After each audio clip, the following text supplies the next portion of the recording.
休息啦，就休息啦。咁啊，將第7日咧就分別為聖，嗰一日咧就係今日嘅星期6。分別為聖之後，大家要咩啊？唔好做其他嘢，佢專心嘅坐定定，去到聖殿，去到會堂，去敬拜主，紀念主。原來係呢個就安息日啦，即係大家唔好做嘢。原來呢個原意咧，神咧對我哋好好㗎，想我哋休息下。因為有啲人一做嘢做，做極都唔厭嘅。你有冇聽過啲工作狂最緊要揾食，最緊要揾錢，係咁做嘢。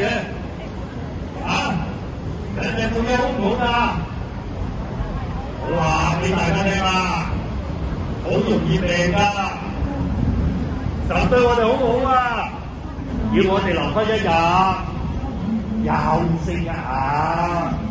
咁究竟休息係點先至最好㗎？一個人咧要好嘅休息，就要親近神啦。因為咧得力咧在乎平靜安穩。你哋唔喺神面前咧，得唔到內心嘅休息㗎。你裏邊都需要休息㗎，知唔知啊？除咗身體要咁休息之外，你嘅心靈需要休息。所以神嘅原意咧，都係為大家着想。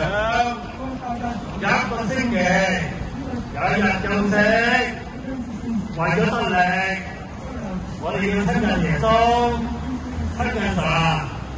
呢日咧喺猶太人嚟講叫做安息日。舊約裏邊咧都係安息日。但我話俾大家聽，人咧會點㗎？會唔會諗埋一邊㗎？你有冇試過諗埋一邊啊？你會唔會嗰啲所謂嘅解經家，自以為義嘅人，佢曲解咗神嘅原意，乜嘢都唔喐做，連啲門徒咧攞啲嘢嚟食，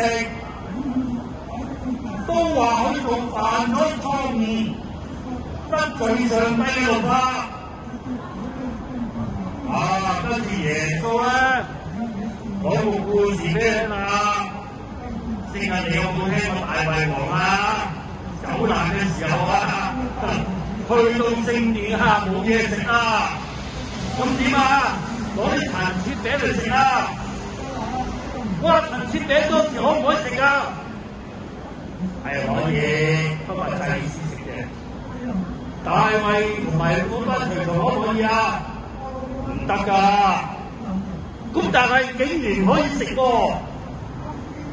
耶穌就引用呢件事情，其實話俾大家聽，神好愛我哋，唔係墨守成規，唔係好似人咁亂咁諗嘢，諗埋一邊。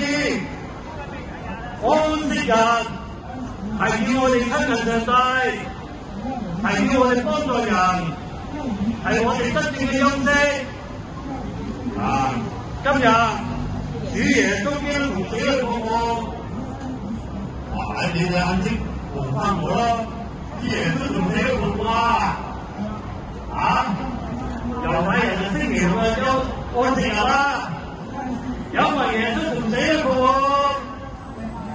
我哋咧將安息日嗰日休息，轉喺禮拜日得唔得？星期日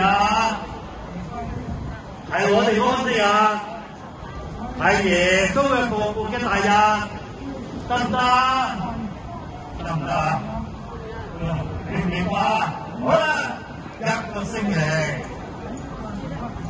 聽唔聽到？1個星期，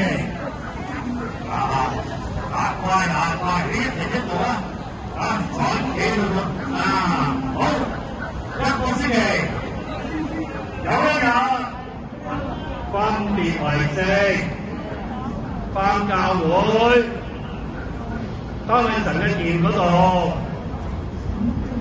去親近神，好好休息，敬拜上帝。好好休息，聽神嘅話，好好休息，去幫助有需要嘅人，應唔應該啊？